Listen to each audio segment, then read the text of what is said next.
இன்னும் சில பேர் மாணவர்கள் எண்ணி பார்க்க வேண்டும், இளைஞர்கள் எண்ணி பார்க்க வேண்டும்.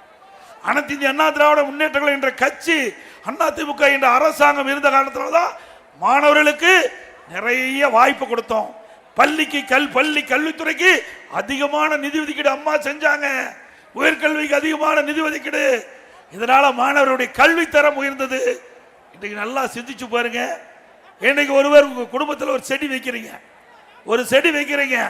ஒரு 3-4 ஆள் கழிச்சா தான் அந்த செடியை தண்ணி ஊற்றி உரம் போட்டு அதை பாதுகாத்து, ஆடு மாடு கிடைக்காம பாதுகாத்து அந்த செடி நல்லா 3-4 ஆண்டு காலம் வளர்ந்த பிறகு பூ பூத்து காய் காய்த்து பழம் பழிக்கின்ற போது சில பேர் அபகரிக்க முயற்சிக்கிறாங்க.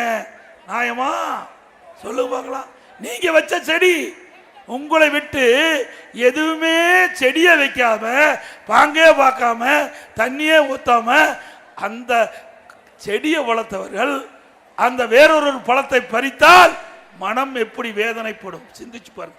அதுபோல அனைத்து இந்திய அண்ணா திராவிட முன்னேற்ற கழக அரசு மாணவர்களுக்கு ஆரம்ப பள்ளி, நடுநிலைப்பள்ளி, உயர்நிலைப்பள்ளி, மேல்நிலைப்பள்ளி, கல்லூரி ஏராளமான வசதி செஞ்சு கொடுத்தோம். நிறைய உதவி. பள்ளி மாணவர்களுக்கு காலணி, சீருடை, விலையில்லா புத்தகம், நோட்டு, கொண்டு வரதுக்கு பைய, பள்ளிக்கு போறது சைக்கிள், மடிக்கணினி இவ்வளவு கொடுத்தோம். அப்படிப்பட்ட ஆட்சி தேவைதானே? சில பேர் பறிக்க பார்க்கிறாங்க. உஷாரா இருங்க மாணவர்கள், இளைஞர்கள். உங்களுக்காக இந்த அரசு நிறைய செஞ்சிருக்கு. மாணவர்களுக்கு, இளைஞர்களுக்கும் சிந்தித்து பார்க்க வேண்டும். எப்படி ஒரு செடி வளர்த்தி அந்த உரிமையாளருக்கு இல்லாம வேறொருவர் அந்த கனியை பறிக்க முற்பட்டா அவர் எப்படி மன வேதனைப்படும் என்பதை எண்ணி பார்க்க வேண்டும். அதே போல இந்த மாணவ சமுதாயம், இளைஞர் சமுதாயம் இன்றைக்கு வளர்ந்து உச்சபட்ச நிலை அடைவதற்கு அதிமுக அரசு காரணம். ஆகவே மாணவர்களும் இளைஞர்களும் சிந்திக்க வேண்டும்.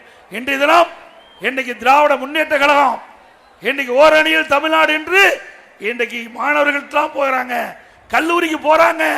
மாணவர்கள் சிந்திக்க வேண்டும். இவ்வளவு வசதி செஞ்சு கொடுத்தது அதிமுக அரசாங்கம்.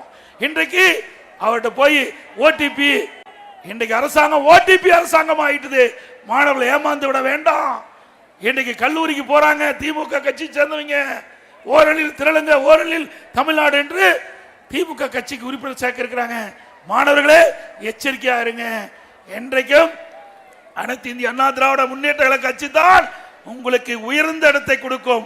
உங்களுடைய வாழ்வு சிறக்க, உங்களுடைய நிலை உயர அனைத்து இந்திய அண்ணா திராவிட முன்னேற்ற கழகம் தான் தூணாக இருக்கும் என்பதை எண்ணி பார்க்க வேண்டும்.